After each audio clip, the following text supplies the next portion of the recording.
Acts chapter 16, starting in verse 6. It says, when they went through the region of Phrygia and Galatia, having been forbidden by the Holy Spirit to speak the word in Asia. And when they had come up to Mysia, they attempted to go into Bithynia, but the Spirit of Jesus did not allow them. So passing by Mysia, they went down to Troas. And a vision appeared to Paul in the night. A man of Macedonia was standing there, urging him, saying, come over to Macedonia and help us. And when Paul had seen the vision, immediately we sought to go on into Macedonia, concluding that God had called them to preach the gospel there. So setting sail from Troas, we made a direct voyage to Samothrace, and the following day to Neapolis, and from there to Philippi, which is a leading city in the district of Macedonia and a Roman colony.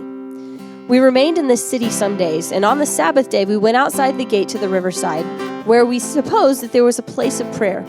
So we sat down and spoke to the women who had come together. One who heard us was a woman named Lydia, from the city of Thyatira, a seller of purple goods who was a worshiper of God. And the Lord opened her heart to pay attention to what was said by Paul. And after she was baptized, and her household as well, she urged us, saying, if you have judged me to be faithful to the Lord, come to my house and stay. And she prevailed upon us. As we were going to the place of prayer, we were met by a slave girl who had a spirit of divination and brought her owners much gain by fortune-telling. She followed Paul and us, crying out, these men are servants of the Most High God, who proclaim to you the way of salvation. And she kept doing this for many days. Paul, having become greatly annoyed, turned and said to the spirit, I command you in the name of Jesus to come out of her. And it came out of her that very hour. But when her owners saw that the hope of gain was gone, they seized Paul and Silas and dragged them into the marketplace before the rulers. And when they had brought them to the magistrates, they said, these men are Jews, and they are disturbing our city. They advocate customs that are not lawful for us as Romans to accept or to practice. The crowd joined in attacking them, and the magistrates tore the garments off of them and gave orders to beat them with rods. And when they had inflicted many blows upon them, they threw them into prison, ordering the jailer to keep them safely. Having received this order, he put them into the inner prison and fastened their feet in the stocks. About midnight, Paul and Silas were praying and singing hymns to God, and the prisoners were listening to them. And suddenly there was a great earthquake, so that the foundations of the prison were shaken. And immediately all the doors were opened, and everyone's bonds were unfastened. And when the jailer woke and saw that the prison doors were open, he drew his sword and was about to kill himself, supposing that the prisoners had all escaped. But Paul cried out with a loud voice, do not harm yourself, we're all here. And the jailer called for lights and rushed in, and trembling with fear, he fell down before Paul and Silas. Then he brought them out and said, sirs, what must I do to be saved? And they said, believe in the Lord Jesus and you will be saved, you and your whole household. And they spoke the word of the Lord to him and to all who were there in his house. And he took them that same hour of the night and washed their wounds, and he was baptized at once and all of his family.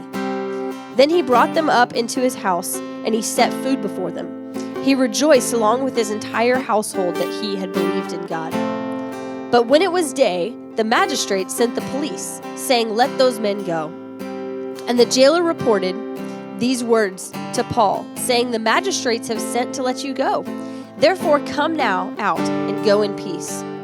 But Paul said to them, they have beaten us publicly, uncondemned men who are from Roman citizens, and they have thrown us into prison, and now they want to throw us out secretly? No. Let them come out themselves and take us out. The police reported these words to the magistrates, and they were afraid when they heard that they were Roman citizens. So they came and apologized to them, and they took them out and asked them to leave the city. So they went out from the prison they had visited, and they visited Lydia. And when they had seen the brothers, they encouraged them and departed.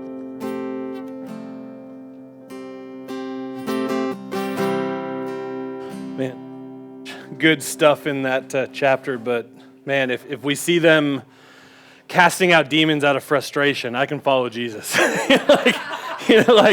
I feel like I can do that too. Like God can use anyone. I love it. All right, well, welcome to Living Faith. Kids, you guys can head to the Kid Zone. My name is Yale. I'm the lead pastor. If I haven't gotten to meet you, I would love to get to meet you at some point, so make sure you stick around and say hi to me after. But really excited to have everyone here. Also want to let you know we have a Living Faith Church app, so you can search Living Faith Indy in the App Store and the Google Play Store and follow along with what we're doing. The Google Play app really sucks. I'm sorry. We need to find somebody who's a developer. So if you need to know anyone, let me know. But so we are going through the book of Acts right now. We are in Acts 16, and there has been so much incredible, crazy, mind-blowing stuff that's happened so far in Acts. And today, we are coming as a church from the last couple weeks of like so much crazy, incredible, mind-blowing stuff happening in the Church of Living Faith, you know? And if you guys weren't a part of it, we had a thing called Realign, our Realign conference last week. And the last weekend was, it was just intense. It's always intense when we have Realign, but especially that Saturday night session, the stories and songs thing was just powerful to see God move in so many ways and see people called to so many incredible things. And if you're anything like me, you're encouraged, you're motivated, you're nervous, you might even be a little bit shaken. There's a lot of stuff, you know? There's just a lot of feelings and a lot of things that we have to kind of figure out and work through here. And I really honestly believe that a good number of people that were there, especially at that Saturday night service, are going to look back at that night for the next decade of like, this is what God spoke, and this is what I'm doing, and this is what God's doing in me. And I mean, even just looking at a lot of you guys and hearing what you guys came up on stage and said, this is what God's doing in me. And I know there's so many other things outside of that stuff, like so many things that God called people in our church to. But then you went home, you know? And when you're here and you're caught up in all of the stuff that God's doing and the emotion of it, like the emotion's not the driving force, but it's there, you know? You're caught up in the emotion of it. It's like, oh, this is worth my whole life. This is everything. But then on Monday, you had to wake up in the morning and go to work. You were still tired and needed coffee, and you still like just, you know, didn't sleep well and had to deal with the ramifications of that. Like you went back to normal life. And I think that doesn't negate God's calling at all, but it does make it something where you have to work towards that calling, you know? And when you're in a place like that, and God is doing these things, like in moments where we're fully surrendered to Him and letting Him do whatever He wants to do, we give God space to speak something that He probably wants to speak most of the time to us, but we're in a place where we're listening.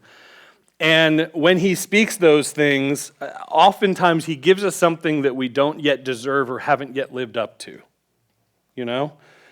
He calls us to things that we're not yet capable of because they are down the road things. They're not today things. If they were today things, they wouldn't hit the same because you'd be like, yep, I did that this morning. Like, okay. It doesn't make it any less godly or any less real or any less good, but when He calls us to something big, it means that there's a road in front of us, right? It means that there's a lot of work in front of us. And that's when we get to the hard stuff of figuring out how to, like we go from this is a calling and we're excited that one day God wants to do this to like, well, now I have to actually get there or I'm the one who's disobedient. Like this shifted, you know? Like, it's like it turned on me here. I don't know how to handle this. And I think it's really easy to see a flag on the wall or to hear the calling of pastor or life group leader or have some country that breaks your heart or some person that you work with that breaks your heart and you're all in, but you don't really think about the process, you know? So let's just take the life group leader thing as an example. Mostly because I'm hoping God spoke that because we need more life group leaders. But also because no one specifically said that on stage. So I don't want anyone to feel like I'm like harping on them, okay? A couple people poked each other, but I had this in my notes already. Okay. So let's say God tells you that you're supposed to be a life group leader, and He speaks that, like, I want you to work towards being a life group leader. Does that automatically make you one? No. No, our policy says otherwise. Like, you can't just walk up and be like, I'm a life group leader now. Like, that's not how it works. Like, there's training involved, there's work involved, there's us investing in you and figuring out how to do it in the context of the church that we're in. But even then, just because he told you to do it, does that mean you're supposed to do it tomorrow? Maybe. Yes and no. It kind of depends on where you're at. You know, there's some spiritual maturity aspects. Like maybe God is saying, you need to like get on this thing and do it. I've been raising you up for years. Just do it. Be a life group leader tomorrow. Or maybe he's saying, you know what, 25 years down the road, you're going to get there. Like whatever it is, like it could be either of those things or anything in between. So if you're not ready to do it tomorrow, that also doesn't mean it's not going to happen. It might be a 20-year process. And the kinds of things that we want to hear God call us to are also the kind of things that take a very long process to get to. And it's only when you look back that you see that process is worth it. You know? When God's trying to teach you something, when he's trying to instill something in you, when he's trying to really change you and adjust you and make you more like him, the next step just looks like a massive leap. But looking back, you're like, that was a step, you know? And I think everyone can look at things in their lives and look back at their walk with Jesus or really almost anything and just look and see the process and be like, wow, glad I'm on the other side. But when you're on this side, it just looks like a huge leap. So the question we want to kind of come at today is, how do we do this in a godly way? How do we handle a calling of God? And we're specifically looking at multiple different things in this story where God directed the steps of these people and how it came out in different ways. And we're looking at them through 4 different perspectives. So if you're taking notes, write down these 4 words. They're also in the notes on the app. Wait, timing, specificity, and process.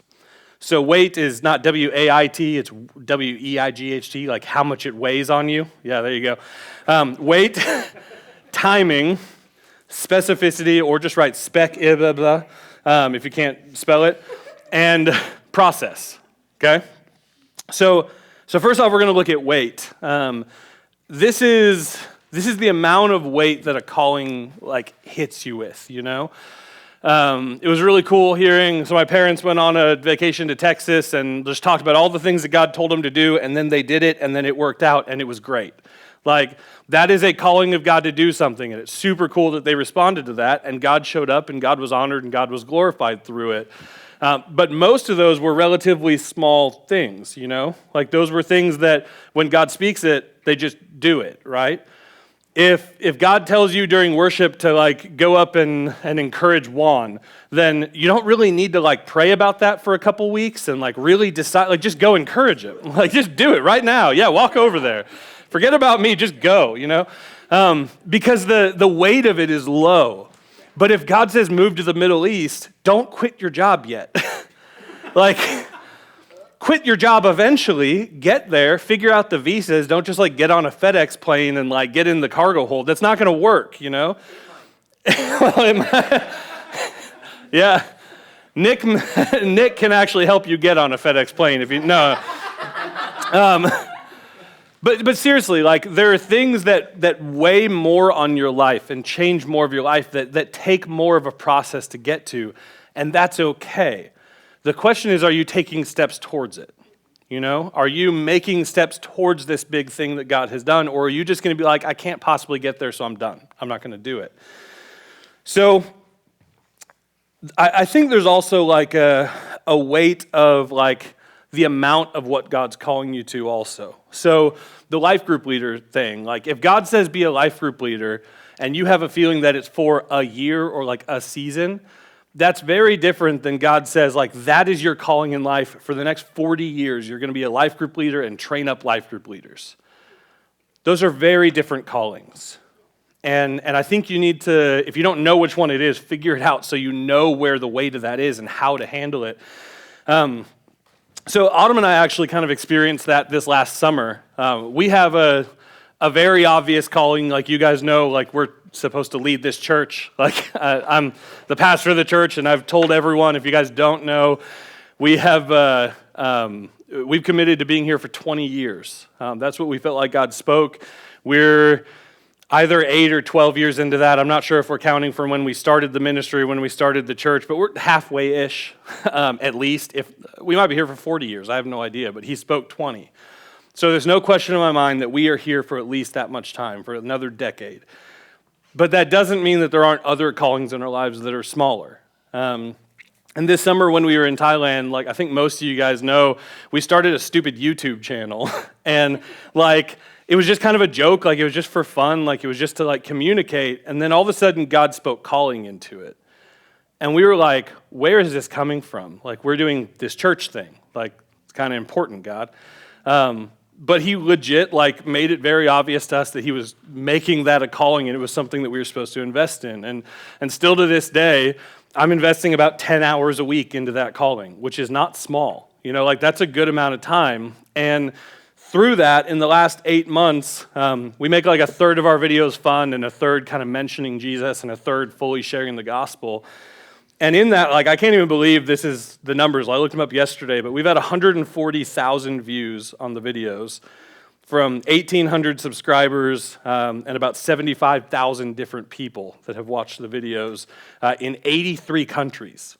Almost half the world. Like, it's crazy. And a lot of them are closed to the gospel. You can't get in with a visa. And in that whole process, doing the math, we've shared the gospel roughly 40,000 times in the last year through these stupid travel videos. That's pretty cool. Like just looking at that, I'm like, gosh, like God, how on earth did you do that? It sucks. It's 10 hours a week of hard work, but it's worth the investment in this little calling. But I'll tell you, that calling is not worth 50 or 60 hours a week that I'm putting in here. You know? The calling at Living Faith is way higher. It's way more important. The weight is heavier on me and my family. But that doesn't mean that this other weight isn't also worth putting on us, you know? And in order to do that, we had to take off some other stuff that we put on ourselves. So you got to kind of figure out like how much weight you can handle and where you're putting it. And if God puts something that is super big and super heavy on you, then you might need to figure out how to move some other stuff out of the way that you put there, that you think is important, but he might differ. And outside of those two things, I have an even bigger calling that is discipling and investing in my family. And I love all you guys, but I love them more. Sorry, not sorry, you know? And I will always care more for my children and my wife than anyone else in this room, and that's my calling. That's what I should be doing, you know? And the weight of that is heavier, and the weight of that, it just lands deeper. You get that? And if God called you to something at Realign, or if he just called you to something in the last year or two, or heck, if you've been avoiding a calling from 20 years ago, either way, like wherever you're at, like you've got to figure out the weight of this thing and figure out how to respond out of that. And we see Paul deal with exactly this in this story. In Acts 16, verse 6, Paul has this vision of a man from Macedonia, and it says in verse 6, "And they went through the region of Phrygia and Galatia, having been forbidden by the Holy Spirit to speak the word in Asia. And when they'd come to Mysia, they attempted to go into Bithynia, but the Spirit of Jesus did not allow them." So let me pause right there. God made it very clear to them to not go into Asia and to not go into Bithynia, right? What's the amount of weight on them for that? Not a ton. They just didn't turn right, you know? Like, that's kind of what it was. Like, they didn't go into that area and they went somewhere else. Like, it didn't affect them a whole lot. That's a small weight. You just respond. But then we see a slightly bigger weight in verse 8. "So passing Mysia, they went down to Troas, and a vision appeared to Paul in the night. A man of Macedonia was standing there, urging him and saying, 'Come over to Macedonia and help us.' And when Paul had seen the vision, immediately we sought to go on into Macedonia, concluding that God had called us to preach the gospel to them." So this weight is a little bit higher, and I think a little bit is pretty accurate, you know? Paul didn't have a dream where God said, Macedonia is your mission field for the rest of your life. This is where you're going to plant, and this is where you're going to start a church, and this is where you're going to do X, Y, and Z. The mission was go in, right? Now, the outworking of that was they eventually got put in jail, and we'll talk about that later. So there was more weight to it than they knew. But at the end of the day, this was not a massive life-altering, it changes everything call. So they got up with urgency and went. So anytime you hear a calling from God, I think that's the first thing that we need to really look at is just evaluate the level of weight of what God is calling you to. And if you don't know, pray. Figure it out. Have some other people around you speak into it and respond accordingly to what that is. So the second thing we need to look at is timing.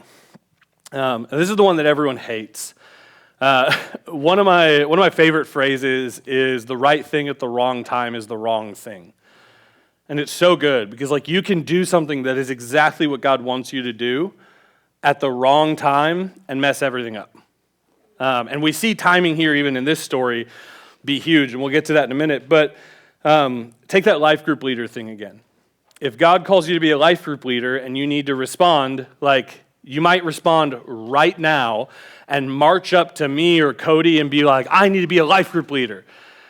And that's probably not how to respond to that, you know? Like you walk up and you say, hey, this is what I feel like God's speaking. Help me get there. Help me figure out what the timing of this is. And we would love to walk with you and look at you and see like what holes need to be filled or what strengths you have and where they need to be put and where they can best be helpful to the church. Like I would love to do that. But just saying like I have to be it tomorrow isn't good. The other side of it's also not good, where you're like, one day I'm going to be a life group leader, and then you sit on your hands and do nothing, and you're like, God, where'd that life group leader thing go? You know? Like, I feel like a lot of times we respond one of those two ways, and really those two ways are arrogant or insecure, where we walk into a calling arrogantly, and we're like, God promised me this, I deserve it. I don't want to stand next to you when you say that. Just kidding. I don't want to be the one saying that. The other way is to be insecure and say, well, God can't possibly do that through me. So I'm just going to see if it falls in my lap and, you know, not go anywhere. I mean, it's kind of like the old story of the guy who's begging for food and God says, I'm going to give you food. And then somebody hands him food and he's like, no, God said he was going to bring it. So I don't need that food. You know, it's the same kind of thing. Like, how are we working towards the steps of getting this thing? So part of our calling, I think, is figuring out how to not push ahead prematurely or how to not shrink back because we don't feel like we can do it. And I'm gonna say something that's gonna make like half of us mad. Okay, we good? Yeah. I can't stand it when I hear people talk about open and closed doors for stuff in their lives. It's like nails on a chalkboard. Like it just is. If you're one who says that, I don't hate you. I'm not against you, but reconsider your verbiage because this whole open door, closed door thing is not biblical. The verse that talks about opening the door is about salvation. Yeah. It's about Jesus coming into your heart and like knocking at the door and wanting to like, but that's a metaphor for this, okay? There are times in your life where every door is going to open and you would be an idiot to walk through them because God told you to go the other direction. And we can so easily walk through those doors and blame God for it. And he'd be like, I didn't tell you to walk through that door. Like, just because that guy offered you a job, I didn't tell you to take it, you know? Just because that house needed a roommate didn't mean I told you to live there. Like, there's so many practical things where a door can open physically, and we're like, oh, that's God. But we don't even take a minute to ask if that's God opening the door. And there's also times where there is every door in our life closed, and God gives us a crowbar, and we're like, but there's no doors open. And he's like, pry it open. Like, work at this. Do something, you know? And the whole open door, closed door thing is way more Hindu than it is Christian. It's way more Buddhist than it is, like, it's way more everything else. Like, everything where there's, like, good things make good things, and bad things make bad things. It's the health and wealth gospel. Like so much of it is just not reality. And there are times where God sends us into prisons to do crazy things for the gospel, and we're like, the door's closed. And he's like, I want you there, you know? And I feel like we can so easily mess this up. And we see this in Acts with Paul too, in Acts 16, 9 through 10. Again, in the same place we just read. Verse 9, it says, and a vision appeared to Paul in the night. A man of Macedonia was standing there, urging him and saying, come over to Macedonia and help us. And when Paul had seen the vision, immediately we sought to go into Macedonia, concluding that God had called us to preach the gospel to him. there's timing in that, and you might miss it, but there's timing. It says that the guy from Macedonia was urging him, saying, come. Urging is not like, hey man, it'd be great if you came to Macedonia. He's like, I need you to come. Like there's timing in this call from God. And they responded immediately because of the timing of what God was urging him to do. So they respond well, which is super awesome. And in this story, urgency was key because they ended up going at a time where they met Lydia. And we're not going to go into Lydia a ton because we're going to talk about her a little bit next week as a part of the next story. But this lady Lydia ended up getting saved. She led a ton of other people to Jesus in the Philippian church, and she ended up being one of the key players of this church. Like she funded a bunch of what happened in Philippi. What if they didn't meet? What if they got to that place an hour later and missed her? Like they literally followed the urgency and the timing of God and things worked out the way they were supposed to because it's almost like God knows more than us. I know, like it's crazy.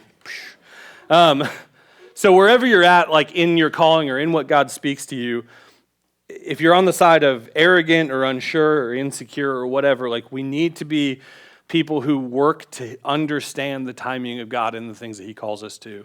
And either jump on it because he says jump on it, or be patient and actually work our way towards something bigger because it's bigger, So the next thing we need to talk about is specificity.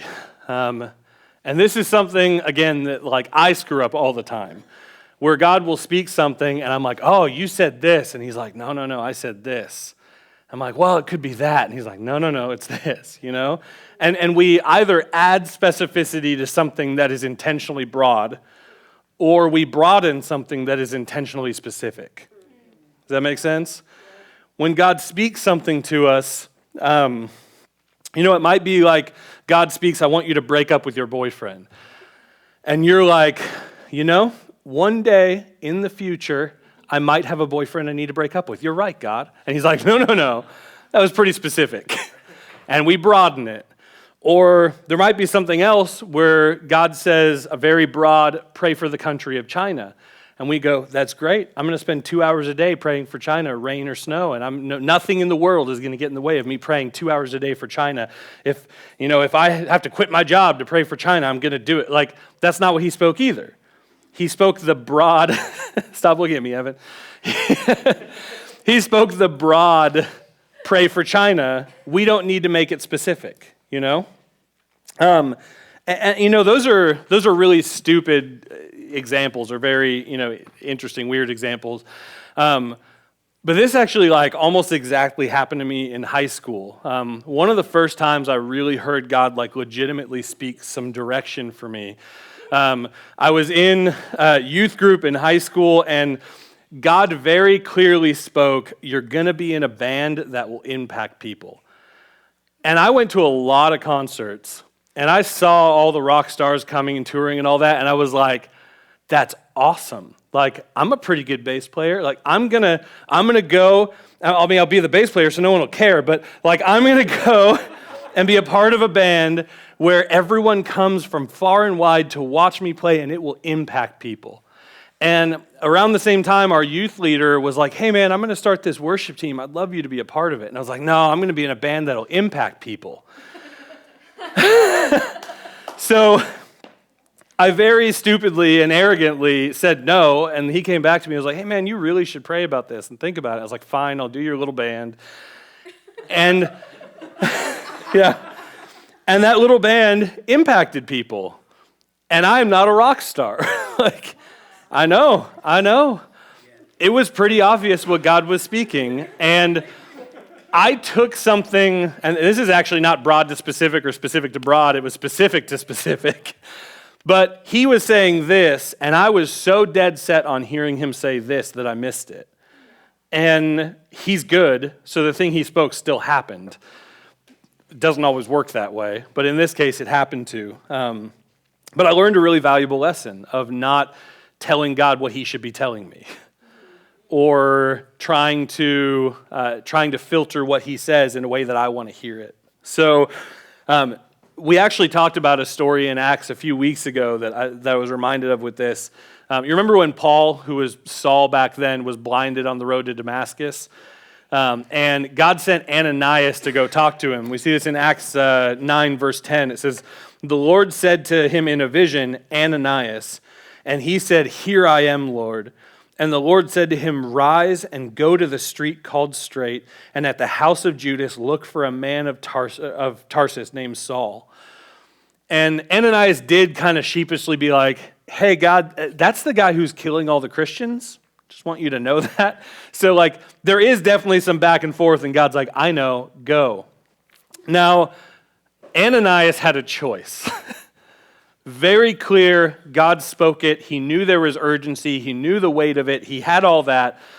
But I really think Ananias could have been like, you know what? Someday I'm going to walk down that road and go pray for somebody named Saul. It's not going to be today. But someday, but no, he knew the timing of it. He understood the specificity of it. And he did exactly what he was supposed to do. And now we're reading a New Testament that was mostly written by God through this guy named Paul. Because this relatively unknown guy named Ananias said yes. And he responded to the calling in the right way. And I know, no joke, Ben. You're right. He obeyed what God was actually saying, and this huge thing happened. So if God speaks something broad, or at Realign, if he spoke something broad to you, take it broadly. If he spoke something specific, take it specifically. But don't try to make it into something different. Whatever it is that he said, do it. And if you're not sure, spend some time praying about it. I think there's been many times in my life I can point back to where God said do something, and I started running another direction. I'm like, "I'm doing it, God." And he's like, "You've got to be kidding me." So we need to be people who are actually praying for those specific things. Now, the fourth and the final thing is the process. Like I said earlier, in the moments where we're fully surrendered, like at Realign, and we give God space to call us to things that we don't deserve or aren't ready yet, he gives us these massive things, aren't ready for yet. And I would venture to say that most of the things that God calls you to are things that you're not capable of. Yay. Most of the things that he speaks to us, there are definitely some things that are right now things, and maybe by amount he gives us more of those. But most of the big things, the life-altering things, the things that we're working towards for a good chunk of our life, these are things that we have to work on to get there. And to be very honest, a lot of these things are huge and are really hard. Have you guys ever had God call you to something like that? That's just incredibly hard and incredibly challenging, and just you didn't have a clue how you were going to get there?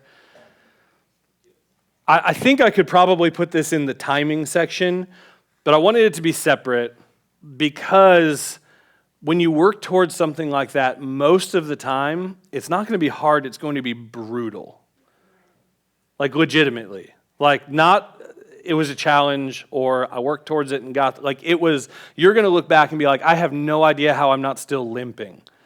That's the kind of stuff that we're talking about when God calls us to these big things. And in the midst of all that, it takes blood, sweat, and tears. It takes hard work. It takes thinking it through and planning it out. It takes getting help from other people to plan it out. It takes getting training. It takes digging deeper into Scripture. It's probably going to be a bunch of things that come against us in the world and tell us we're crazy. There's probably going to be actual people who tell us we're crazy. But it's worth it if God spoke it, right? So going into this, I'm just going to pull off the Band-Aid. If God spoke something big to you at Realign or in the last month or whatever, it's going to suck. This is going to be incredibly hard. It's going to be brutal. The process is hard. But at the end of it, I promise you're going to look back and say, man, every second of that was worth it. When I was 17, I think you guys know, I moved from California to Texas, and I joined this awesome church called Antioch. And still to this day, Antioch is one of the greatest churches I've ever been to. Like they do incredible things for the gospel. It's in Waco, Texas, middle of nowhere. I guess now they have an HGTV show, but before that it was middle of nowhere. And it's just like God was doing fantastic things. And everything about Antioch was different than anything I'd ever experienced. Because for like everyone I knew there, everything in their lives was about the gospel. And it was powerful. Like just seeing that everything in their lives was about the gospel just lit me up. And like it gave me actually something to live for. And like I wanted to live for that passion. And there was something that kept coming up again and again and again, like this phrasing that when I heard it, I was just like, it's a little weird. They kept saying like, man, the gospel's worth everything. Your job is about the gospel. Your life is about the gospel. I'm like, yeah. And they're like, your friendships are about the gospel. Like, your family is about the gospel. I'm like, yes. And they're like, you might go to prison for the gospel. I'm like, hold on. Where'd that come? Like, that's oddly specific. And literally, like, it like shook me every time I heard it. And like a month into being in this church, I asked my friend Aaron, I'm like, why do they keep talking about prison? Like, that's just one of those things, you know? Like, I probably hadn't even read Acts at this point. I don't know, so I didn't know how often prison does come up. But I was like, why is this in the list of like major things you deal with? And he was like, well, a few years ago, there's these two women named Dana Curry and Heather Mercer that are part of our church, and they got arrested by the Taliban, and they spent a few months in prison. And I was like, oh, that'll weigh on you. That's kind of heavy. Okay, I get that. And then he's like, yeah. And when it was happening, they literally got arrested by the Taliban who said they were going to kill them. And we spent literally 24/7. We had people in the prayer room just crying out to God, saying, God, change something. And I was like, oh yeah, that'll weigh on you. And he was like, and every service, we spent time talking about where they were at for 3 months. And I was like, oh yeah, like that would be a hard thing to look at empty chairs in the room and be like, Heather and Dana, don't forget the Taliban has them. I was like, that's a pretty heavy thing to go through. And when they were released and the U.S. military came in and freed them and they heard all the stories of what God did in prison, like it was this powerful thing that shook our church. I was like, okay, I get it. You get to say that phrase, you know? And because of this whole thing, like, that kind of like shook me of like, the prison thing isn't what everyone's going to go through, but there was this mark on this church, there was this mark on their lives of we went through this hard thing together, and it's still worth the gospel. Yeah. It's still worth everything. And you can't not bring it up. And like we talk about tents and living and being outside as a church in this church way too often. And we talk about not having bathrooms pretty dang often because it was something we all went through where we're like, we got through this terrible period and God is still God and he is still on his throne and people are still giving their lives to Jesus. Let's celebrate that. And when we go into the process of a massive thing that God's called us to, we have to kind of be in that place. You know, there has to be God has gotten us through every hard thing before this. We're going to celebrate it. We're going to get through it. And I promise you, on the other side of that brutally hard thing, you're going to look back and say, yes, but God did this. Yes, but God was still good in the midst of this. Yeah. And in this story here, we literally see Paul and Silas go to prison. And in Acts 16, kind of the second half of 19, they go through this absolutely horrible thing. And I just want to preface this with, I'm not going to point at any one of us or me. It's kind of all of us and like us as a culture. We are so soft. We are so weak. And hearing about these two missionaries, who, by the way, were in their mid-20s when this happened. They were like 24 and 25, I think. Captured by the Taliban, not sure what was going to happen tomorrow. And we complain when the gospel gets into our sleeping habits. When we're like, I stayed up late because that person needed me. Gosh, God, I'm really suffering for the gospel. Or we are so obsessed with mental health that we're not okay not being okay for a season because it's worth pressing in. We're so obsessed with comfort and ease or balance or are really nice things that we have in our life, or, this thing that I've grown accustomed to. We're so used to that stuff. And all of us in different ways are in that place. And some of us are living harder stuff right now. And some of us are in a very easy season right now. And I think it's easy to look at what others have that we don't and grumble and complain and get bitter. And I think it's easy to look at what we used to have and we don't, and we complain and we get bitter. And we're soft. And that doesn't mean that rest isn't a thing. I'm really big on, my Mondays are Sabbath days. I just turn my phone off. If you text me on Monday, I'm not responding. I'm sorry. I'm resting. I'm getting with God so that I can do another week of stuff. And I'm really big on sabbatical time and taking time to actually get healthy again. And I think all of us need that in different ways. And I think we need to learn how to rest, and we need to learn how to say no to things. I think those are all great things. But there are times where God calls us to stuff that is just going to suck, and you just have to put your head down and press through. And pulling away from it for your own mental health is actually sin. It's not health. And there are times where you can put your head down and push in and not pull back and rest. And pushing in is sin because the rest is health. Yeah. And you've got to figure out which one you're in. And a lot of that is, not a lot of that, that is 100% God-driven. It's not looking at a calendar and seeing what you're capable of or what you know. This is really being willing to let God push you into places that you're not comfortable with. And if you're me, God pushed me into rest that I was not comfortable with. That's just who I am. Maybe for you, God's pushing you out of rest that you're not comfortable with into hard work. Whatever it is, get there. But we see this in Acts 16, verse 19, kind of the second half I'll start. It says, they seized Paul and Silas, and they dragged them into the marketplace before the rulers. And when they had brought them to the magistrates, they said, these men are Jews and they're disturbing our city. They're publicly slandering them for something they didn't do. They advocate customs that are not lawful for us as Romans to accept or practice. Okay, that part's true. Verse 22. The crowd joined in attacking them, and the magistrates tore the garments off them and gave them orders to beat them with rods. Publicly slandered for the things that they were doing that they were wrong in. You're bigots, you're evil, you hate people, how dare you, you're destroying our entire world. Strip them naked and beat them in front of everybody. Verse 23, and when they had inflicted many blows upon them, they threw them into prison, ordering the jailer to keep them safe. Having received this order, he put them into the inner prison and fastened their feet to the stocks. Wait a second, the calling here was a dream of a Macedonian man saying, come and help us. That's the calling, not the prison thing, right? No. This is part of the calling. God knew full well what they were going to go through when this dream came. We might be uncomfortable with that. We might not like the reality of that, but it's true.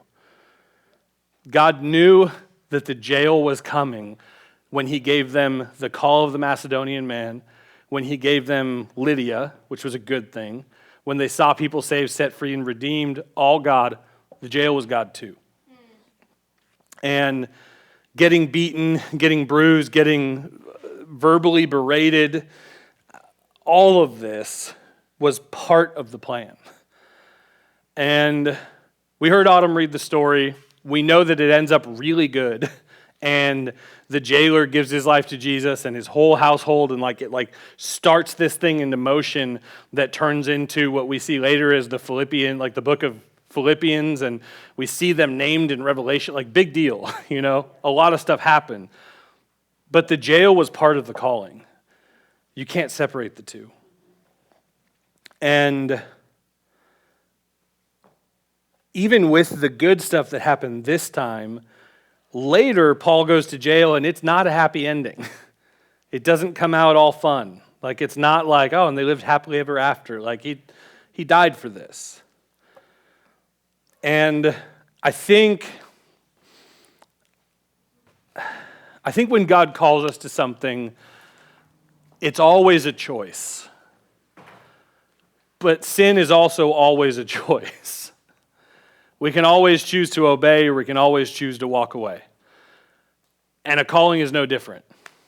A calling to go to a church, stay in a church. A calling to go to a country, stay in a country. A calling to go to a relationship, stay in a relationship, leave a relationship. A calling to whatever it is that God's speaking. A calling to leadership, a calling to investment, a calling to start a ministry, a calling to invest in broken people. Whatever it is, when God gives us a calling, there's one right answer, but it's also still a choice. And when we pick that right answer and we say yes to God, we have to know that this stuff is coming. And we have to know that it's hard. And I hate to rip the Band-Aid off the week after Realign and everyone's all pumped and excited. But is it worth it? I think that's the question that we have to answer here. Is it worth it? Because God spoke a lot of pretty crazy things to a lot of people in this room. And called a lot of people in this room to things that we know we're not capable of. And at the end of the day, you don't just get there, you know? And if we arrogantly walk out like we already have the thing that God's told us to get to, we miss the entire process. We miss the entire thing. We miss the timing. We miss the weight. We miss the specificity. We miss all of it when we think that we're just already there. And guys, I'm just here to tell you, it's worth it. Work towards it. And whatever comes, comes. At the end of the day, I really, really don't want to look back on my life and say, that was fun. That's such a small goal.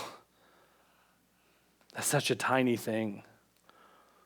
I don't want to look back on my life and say I had more than the guy next to me. I don't want to look back on my life and say I did the best I could do.